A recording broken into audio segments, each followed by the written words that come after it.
Okay? At talaga namang garapalan na yung mga buaya dyan, yung mga kawatan dyan sa Kongreso. Grabe na ang kakapal ng pagmumukha ng mga animal na ito. Hindi ko na po kailangan magpakita pa rito. Nandiyan po, nagkalat po dyan sa social media. Yung mga Rolex ni mga congressman na ito. Di po ba nung isang araw na ibulgar dyan yung Rolex ni mukhang daga na nakikain. Ngayon naman, ang naibulgar na yung Rolex naman, itong si Atlas Abante, na tinaguri ang pastor, kawatan din pala. Gabi. Wala na talaga, ang kakapal na talaga ng pagmumukha nitong mga animal na ito. Talagang wala na. Garapalan na talaga ito. Kaya, yan po ang dahilan kung bakit wala na silang kahihiyan. Kasi nga po, ito, alam na po nila na pwedeng sumabog na po ang gira. At ang isa pa rito, sama-sama nating batiin ng condolence itong si Tambaloslos. Patay na po. Itong si Tambaloslos. Patay na po yung kanyang pangarap na maging Prime Minister. Kasi nga po talagang Bulgara na ito, dahil na Bulgar ay may mga napakarami na po nating mga abogado dyan sa Integrated Bar of the Philippines na kung saan ay ngayon pa lang ay gumagawa na sila ng kontra dahil talagang pinagpipilitan itong si Tambaloslos na ito na baguhin ang 1987 Constitution na kung saan po yan ang magluluklok sa kanya na para maging Prime Minister. Ngayon po, dahil sa nagkabisto-bistuhan na ganyan, yung pangarap ni Tambaloslos nito, wala po, patay na. Condolence, Tambaloslos. Mamaya na po natin balikan yan, yung pagkakamatay niyan at kantahan natin ng Ave Maria. At kayo na po kumanta ng Ave Maria dyan. But anyway, bago po natin balikan yan, ay gusto ko lamang pong sabihin sa inyo na itong si ano to? Tawag ito? Itong si itong si Mary Ann Gilor. Talagang grabe. Awan ko kung anong pinaggagawa nito sa subscriber niya. Yan po ang katibayan, no? 301 na po. Ayan, o. Ayan. Saan ba yun? Ayan, o. 301 na po.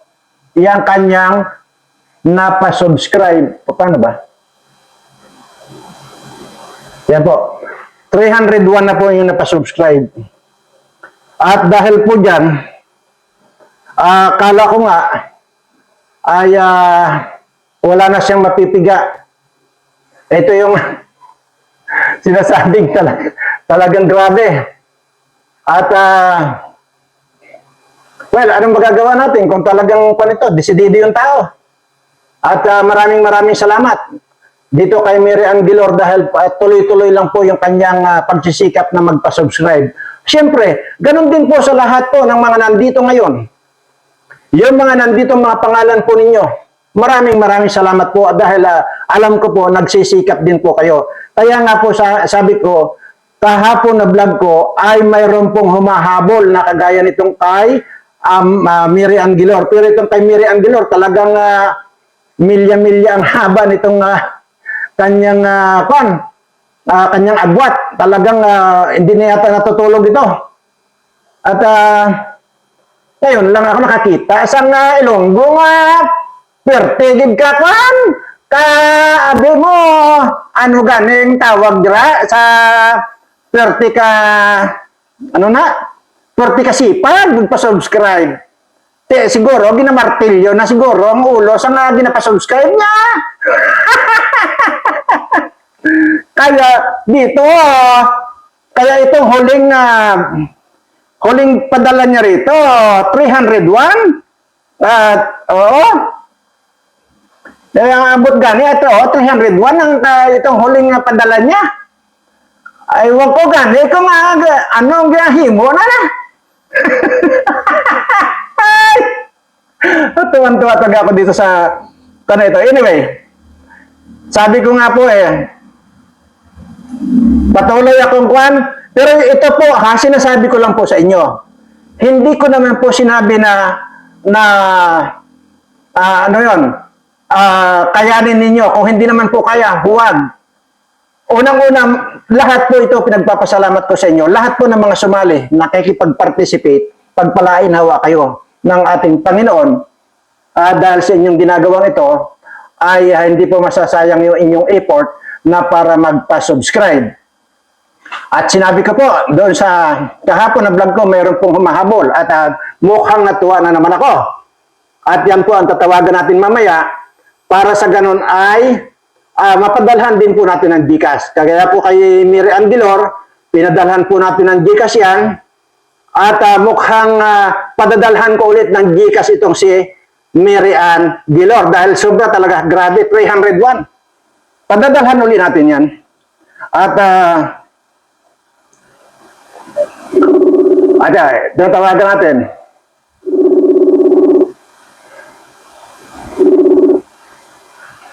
Hello po. Hello, Mary. Good evening. Good evening, Mary Ann. Kasi yung huling pinadala mo sa akin ay naka 301 ka na. Yes, sir. Okay, dahil dyan ay natuwa ulit ako. Kaya bukas, biyernes ba ngayon? Oo, sir. Hindi, Webes, sir. Webes, bukas bukas kasi i-upload ko itong ginagawa kong video ngayon na ito, tinatawagan kita. So, biyernes bukas, i-upload ko ito.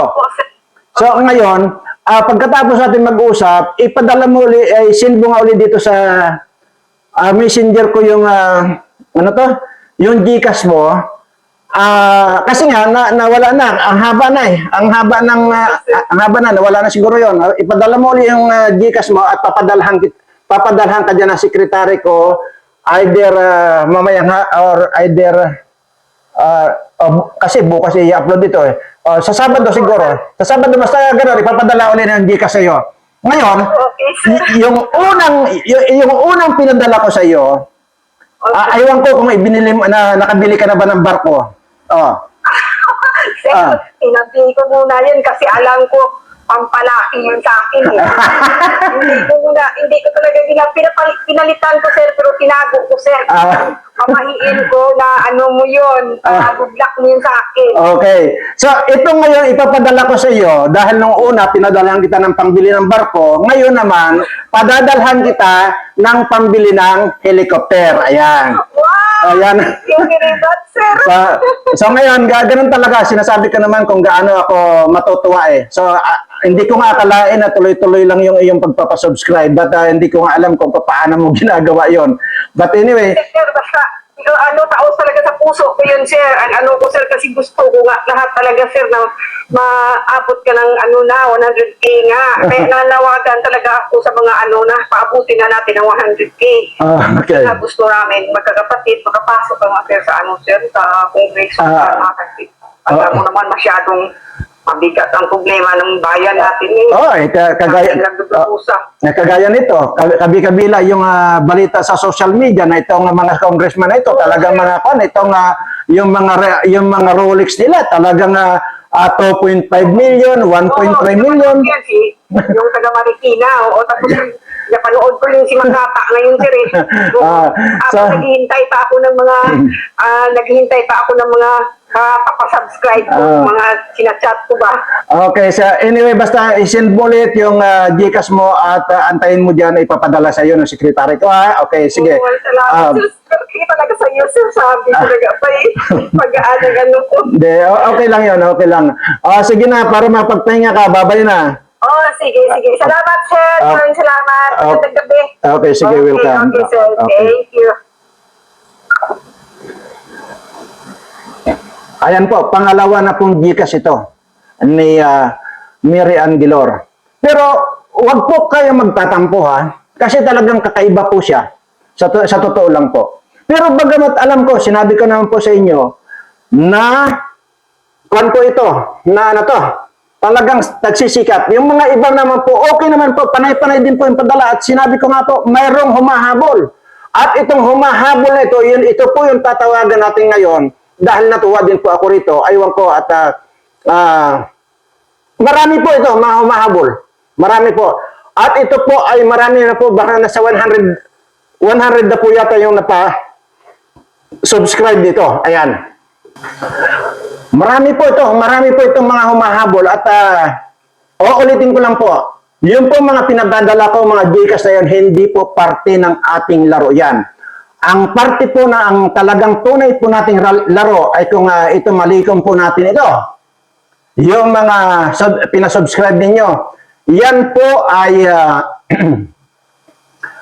isasali po natin sa raffle draw yan at doon po sa hindi pa nakakaalam, ang magiging parapol pa natin, price natin dyan ay magsisimula po sa 500,000, 1 million, 1.5 million, 2 million, at saka yung halaga po ng kamuti na 3.6 million. Ayan po, yung mga ipaparapol po natin. At uulitin ko lang po, huwag po kayong magtatampo yung iba. Kasi po talagang ito, kagaya po itong tatawagan ko ngayon ay nasa 100 plus na rin po yung kanyang naipadala dito sa Messenger na at tatawagan na po natin. Ayan. Ano ba yung pangalan niya? Lahat po yan ay nakalista po lahat dito sa notebook ito. Nandito po lahat nakalista sa notebook. Ayan. Yan, sige. Tawagan na po natin.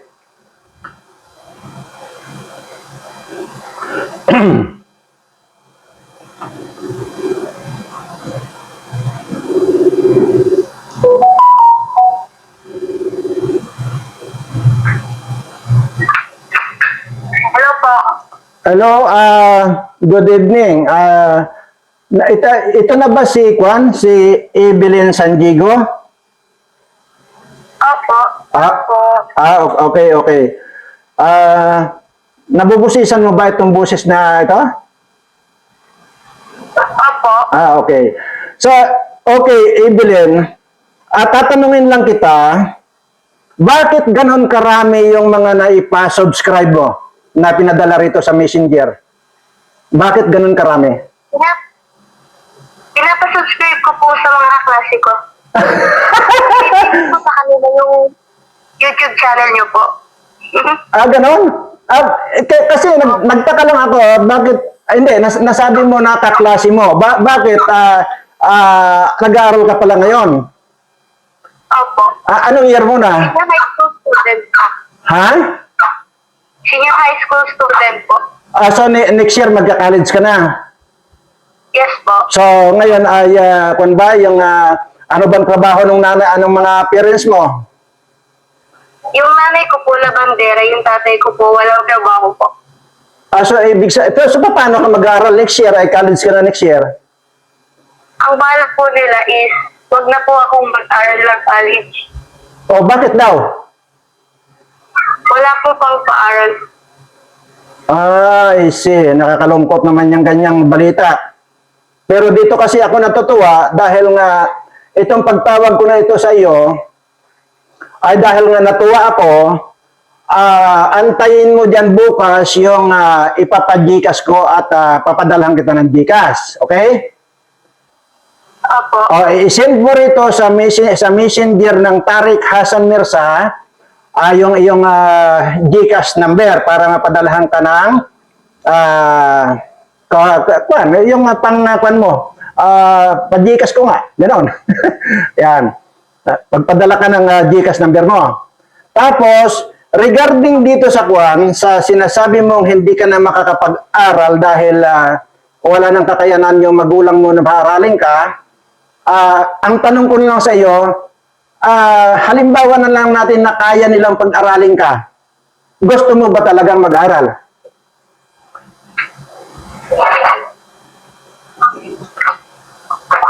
Ano? Ano po? Di ba ang sinasabi mo, di ba ang sinasabi mo, hindi ka na makakapag-aral sa college next year dahil wala kayong pira. hindi na kaya ng magulang mo pag-aralin ka, di ba? Opo. Ayan. Hindi po nila kaya kasi po wala pong pera. Walang pira. So ngayon, halimbawa lang natin, halimbawa ko lang ito. Kung may pira sila, tapos ang tanong ko sa iyo, talaga bang desidido ka mag-aral? Ang problema nga lang, hindi ka makapag-aral kasi walang pira magulang mo, ganun ba? Opo, desidido po ako makapag-aral kasi po wala lang po pagpa-aral po. Okay. So, kung ganoon, ito, maliban doon sa GCash na ipapadala ko sa iyo, kasi yung secretary ko ang makaka-receive noon, siya naman na magpapadala ng GCash, makipag-usap ka doon at sabihin mo na nag-usap tayo na ngayong pasukan, magmula first year college mo hanggang makatapos ka, kahit na anong kurso kunin mo, lahat yun ay ako na ang sasagot. Ayan, okay? Naintindihan mo ba? Opo. Opo. Maraming salamat po. Kayo po magpapaaral sa akin. Okay. Malaking tulong po ito. Okay, kasi ganito yan. Dito sa mga scholar ko, mayroon akong tinatawag na 50% scholar at mayroon din akong tinatawag na 100% scholar. Ang ibig sabihin nun, pagka 100% scholar ko, magmula sa sapatos, magmula sa gamit, magmula sa pamasahe, lahat ng kakailanganin mo sa school ay sasagutin ka ng Birana Live Studio TV. Yun yung tinatawag na 100% na scholar. At ngayon, dahil sa sinabi mo na hindi ka na makakapag-aral dahil wala kayong pira, sagot ko na yung 100% na scholar mo. Kahit na anong kurso yan, anumang kurso yan, sige, all the way ang pagbibigay ko. Total naman, alam nyo, napanood mo ba yung mga vlog ko na napakarami kong scholar? Opo. Napapanood ko po. Namimili ka po. Ayun, okay, mabuti naman. So ngayon, ikaw ay kasali na doon sa lahat ng mga scholar ko. So, makipag-usap ka doon sa sekretary ko para sa ganon ay may arrange ninyo yung mga kakailanganin sa pagpasok mo ngayong next year. Ito, kahit na ngayon, magmula ngayon, kahit na nag-aaral ka pa lang ngayon ng high school, ngayon, kahit ngayon, start ko yung oras na ito, ay lahat na ng kailanganin mo, sagot ko na. Okay? Opo. So, anong masasabi? Ano na? Kaya po ako desididong magpa-subscribe po sa mga klase ko. Kasi po marami ka po natutulungan. Okay, salamat. At sige, basta ganun lang at tuloy lang. Ang gusto ko, isang tanong na lang pala. Gaano ba mataas ba ang mga grades mo magmula nung i-consider nating first year high school ka hanggang fourth year high school? I-consider bang matataas ang grades mo? Opo, lagi po akong honor. Wow! Yan, okay. Yan ang mga gustong-gusto kong tinutulungan. So, ngayon, inuulit ko lang, makipag-usap ka sa sekretary ko at i-instructionan ko rin siya na lahat yung mga pag-aaral mo, iayos yan lahat. At ayun, para gusto ko makita na maging successful ka balang araw. Okay? So, salamat. At natuwa lang ako, kaya ako tinawagan, natuwa lang ako dahil napakarami mong pinasubscribe dito sa channel ko. Ha? Opo. Okay. Sana po marami ka pong matulungan. Makakaasa ka po makakapagtapos po ako. Ay, salamat. Ayun naman ang gusto ko. Okay, sige. Salamat. Bye-bye. Maraming salamat po. Okay. Grabe. Ito po yung mga napakasarap tulungan ng mga batang ito. Yung mga ganun ba, napakarami po nating mga kabataan ng gusto makapag-aral. Kagaya niyan. Gusto makapag-aral pero next year pala sa pag-college niya, hindi na raw pala kaya ng magulang. So, tingnan nyo. Dahil sa ginawa niya, natuwa ako, hindi ko akalain. Akala ko, doon magtatapos sa pa-subscribe at doon magtatapos sa padadalhan ko lang ng GCash. Pero hindi pala. So may mga ganun pong pagkakataon na nangyayari yung hindi na po natin pinag-uusapan dito yung natuwa ako Kundi yun pong nakita ko na nalaman ko yung problema nitong batang ito na gusto pala niya makapag-aral, walang kakayanan ang magulang makapag-aral. So, kasali na po yan doon sa sinabi ko naman po, napakarami ko pong mga scholar. Elementary, high school, college po. Kaya taon-taon po, napakarami kong mga napapatapos ng mga bata. At yung iba nga po, marami yung mga nakapag-abroad na po, yung mga napatapos natin. Pero hindi ko na po ikukwento rito.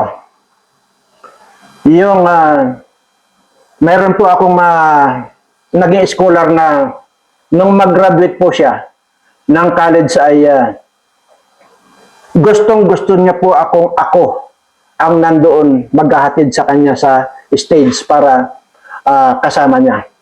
Pero sabi ko, hindi na. May magulang ka naman kako, okay na yan, magulang mo. Pero nandoon lang ako nanonood. At yung message niya, yun po ang tumatak sa puso ko. Katunayan po, hindi ko na po sasabihin dito kung ano yung message niya na nakadurog sa puso ko. At yun pong mga iba, halos lahat po yan yung mga nakapag-abroad. Alam niyo po ba kung nagbabakasyon sila rito? Kahit saan man ako naroroon. Paglapag nila dyan sa aeroplano sa Manila, dito po ang diretsyon nila sa akin. Marami po yan. Hindi po sila dumidiretso doon sa sariling bahay nila, sariling pamilya na. May mga pamilya na po, may mga asawa at may mga anak. Pero mas pinili po nila na kapag paglapag dito, pagbalik nila, dito po dumidiretso sa akin. Ano pong dahilan? Para lang po bisitahin ako. Pero hindi po, ang ibig sabihin nyo noon ay ihahatid nila sa akin yung regalo nila. Kasi wala po akong tinatanggap ni kahit na anong regalo nila. Wala po. Ultimong chocolate po. Ano man yan. Wala po akong tinatanggap sa kanila. Pero same. Basta lumapag sila dito sa Metro Manila, dito ang diretso sa akin. Bago sila uuwi sa kanilang mga pamilya. Kahit pag-aano nila kamis yung pamilya nila, asawa, anak nila, dito rin po ang bagsak sa akin. Sabi ko nga po, hindi dahil sa may ibibigay silang regalo sa akin, dahil alam nila ni hindi po ako tumatanggap kahit na ano. Ultimong chocolate na dala nila, hindi po ako tumatanggap. Yan po ang may share ko sa inyo. May mga time pa po, yung iba, tinatawagan nila yung pamilya nila na mauna na sila rito sa akin. Dito nila siya aantayin, dito mismo sa lugar ko. Dito sila mag-aantay. Kasi ang gusto talaga nila, dito mauna na pupunta sa akin. Yung po bang makita ako.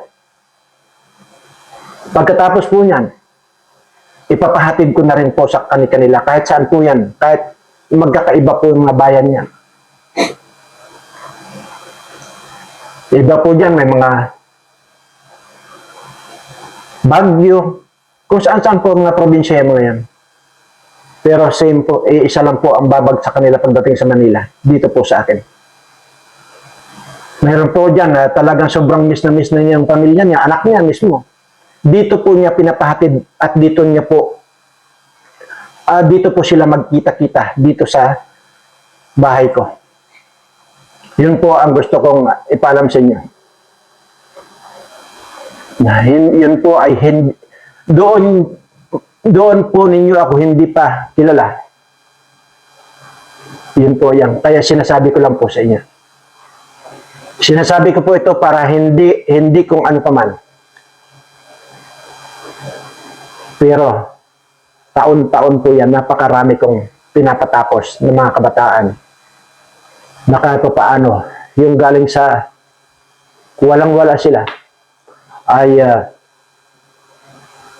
mabago ang kanilang buhay dahil sa edukasyon. Yun po yun. Anyway,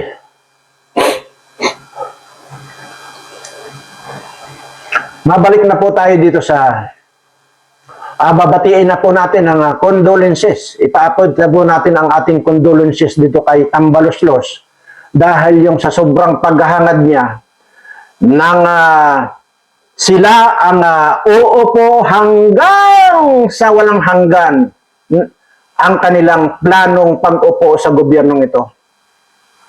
Ngayon po ay dahil dyan nabulgar, may mga ginagawa na po itong ating Integrated Bar of the Philippines para maharangan iyang mga plano ng mga demonyong ito. Yan. Kita nyo na? Kabi-kabila. Bakit kasi? Bakit nga kaya? Masyadong laway na laway sila sa Rolex. Di ba? Si mukhang daga na hikain. Hindi ba? Yan Rolex din. At mga bag na mamahalin. Itong si Atlas Abante na pastor pa man din, na 2.4 million, 2.3 million ang mga Rolex. At yung kanyang sasakyan na bulletproof ay 18 million pesos. Ganito po, kitang-kita nyo na po yung pagiging hudas, pagiging mga demonyo, pagiging mga kawatan itong mga nandito sa gobyernong ito.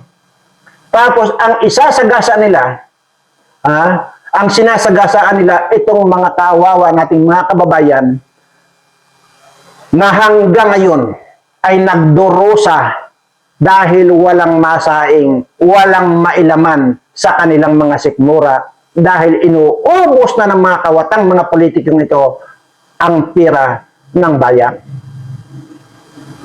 Kaya po mag-isip-isip kayong lahat. Kung ano po yung sinasabi ko rito, na wala na kayong ibubuto sa kahit na sino yan. Kahit na sino.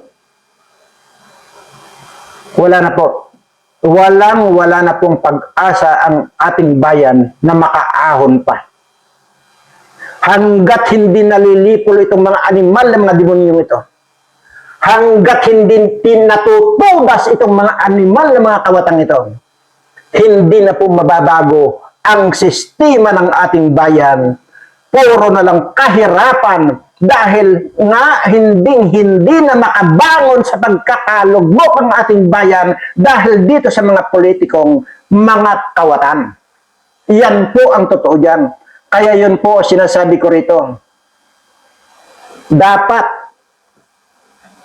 may isang taong tatayo para lipulin at tudasin lahat itong mga kawatan ito para hindi na makapaglahi itong mga buwaka ng inang mga ito. Iyan po yung sinasabi ko sa inyo. Pahirap na po ng pahirap ang panahon. Grabe. Sobra.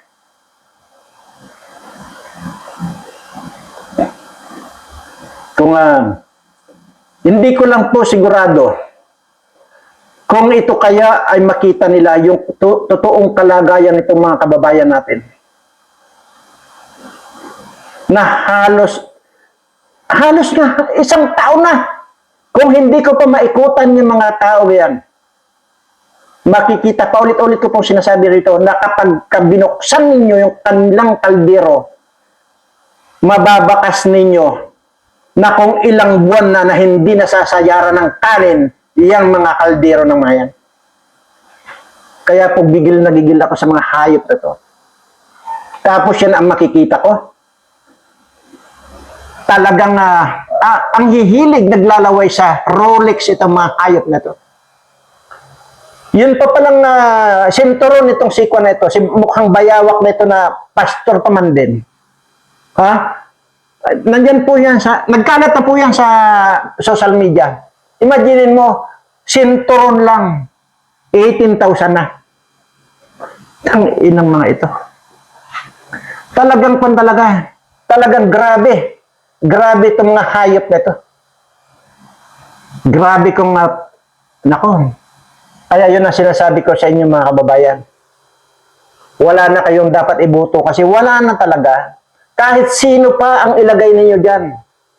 Kahit na sino pang mga nako. Sabihing matino na yan pagdating na nandyan. Magnanakaw at magnanakaw yung mga animal na yan.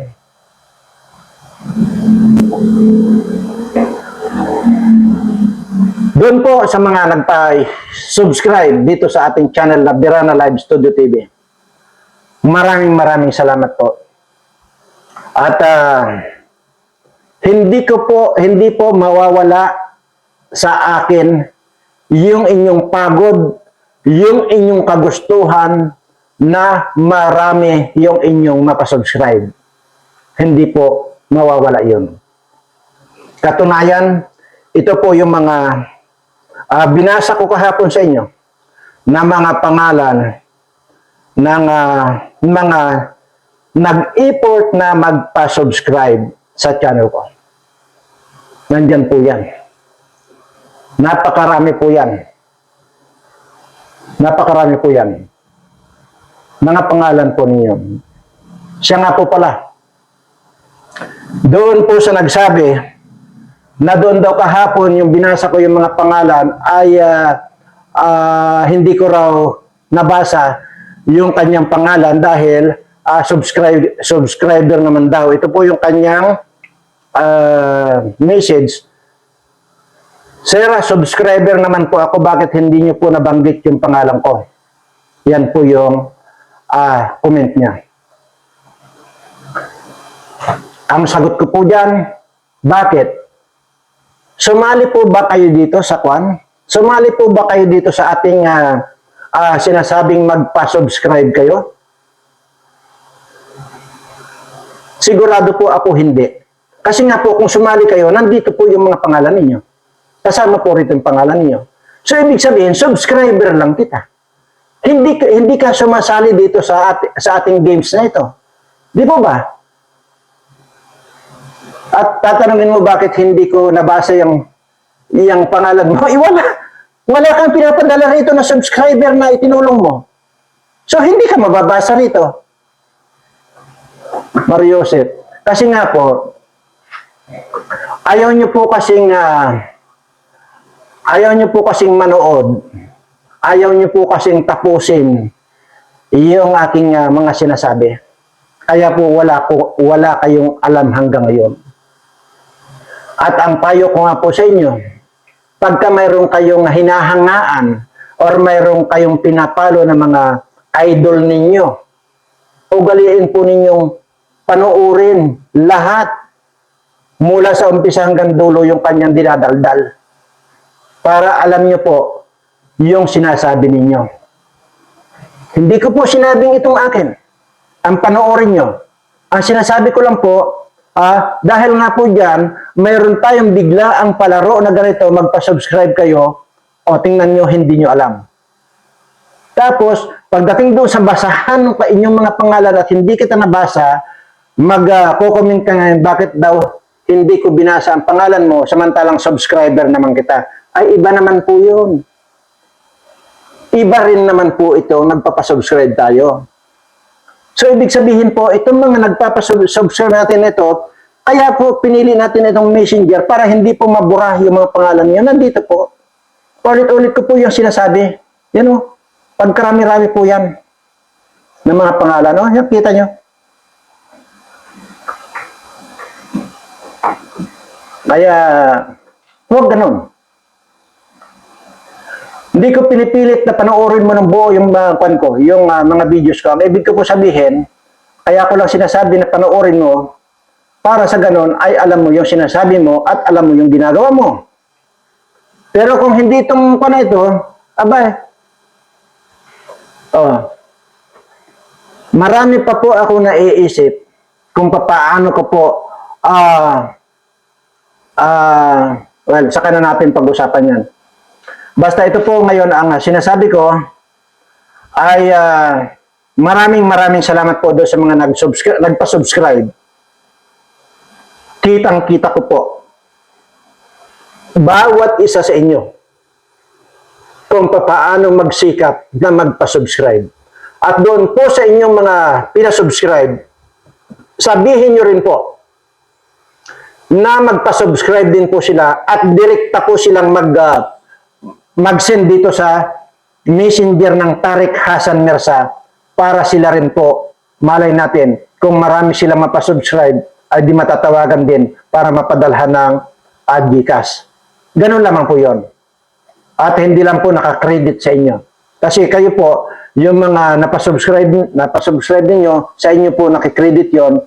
So, ipasa nyo rin po doon sa ituro nyo na sila rin po dumirekta ito, magpa-subscribe po. Kumbaga, pasa-pasa na po ito. Ganun lamang po yon. Bago dumating yung ating raffle draw na sinasabi. But for the meantime, mag-aantay ako kung matutuwa ulit ako, titingnan ko po. May mga sumusunod po yan. May mga sumusunod po na marami rin pong mga napapasubscribe. Kailang hindi pa dumating. Yung mga iba, hindi pa dumating doon sa natuwa ko. Hindi kagaya nitong bagong tinawagan ko. Maliban doon kay Mary Ann Gilor, itong si Evelyn Sandigo. Maliban po dyan, may mga sumusunod pa po. So sa mga darating na araw siguro ay baka matatawagan din natin, mapadalhan din po natin ang GCash. Ayun po. So, ano pa ba ang ating i-discuss? Yun po palang kuan, yun pong pagpapadala ninyo. Kung nakita nyo na po na hindi nakapindot yung kuan, hindi nakapindot yung bill at saka yung all, sabihin nyo na po agad. Total sa inyo dumadaan sa kanyo pinapasa rito, di ba? So machicheck na ninyo kung tama yun o hindi. Huwag nyo nang isend. Di ba? Huwag nyo nang isend yun dahil sisitahin kayo nung tagabasa ko. Ngayon, kung magrereklamo pa kayo, eh baka i-block na lang kayo niyan. Maniwala kayo sa akin. Kasi sa dami po, sa dami ng mga kaya wala pong puwang dito yung makapag-diskusyon. Ang sinasabi lang po rito, pag nilike kayo, ibig sabihin tama yung ginawa nyo. Pag hindi na kayo nilike at ginanahan na sumagot yung tagabasa, sasagutin kayo na yan ay mali or either hindi na pindot yung bill. Kaya kayo na po mismo mag-check bago nyo isin dito. Kasi yun po ang reklamo ng tagabasa sa akin eh. But ganun daw pa naman, ay marami-rami pa naman daw na napasubscribe na, kaya sinasagot lang niya na baguhin na lang at pindutin yung bill. So, mayroon pa dyan na sasagot pa. Wala nang sagot-sagot. Dahil unang-una, kaya hindi na-accept yan, may mali. Di ba? Ganun lang kasimple. Wala nang maraming kanyan. Sasagot ka pa. Masasayang lang yung unang napasubscribe mo. Kung ganun, sasagot ka ba, ibablock ka lang. Ganun lamang po yun. So muli po, maraming salamat sa lahat po ng mga bago nag-subscribe ngayon. Sobra ang aking kaligayahan. Dahil marami po yung nakipag-participate na magpa-subscribe. At siyempre, lalo na dito kay Mary Ann Gilor na. Sabi ko nga, 301 yung ngayon na napasubscribe niya. Tuloy-tuloy lang po yung pagpapasubscribe niya. Kaya tuwan-tuwa ako rito. Kaya huwag po kayong magtatampo kung padadalhan ko na naman po siya ng GCash. Ayan po. Maraming salamat po sa inyo. At siyempre, alam ko po na may mga subscriber po akong naniniwala pa rin sa pananampalataya natin sa ating Ama. Tinataas ko po ang aking mga kamay para tuluyan na pong gumaling ang inyong mga sakit, tuluyan na pong mawala yung inyong mga problema sa ngalan po ng ating Ama na nasa langit. Maraming salamat po at mahal na mahal ko po kayong lahat.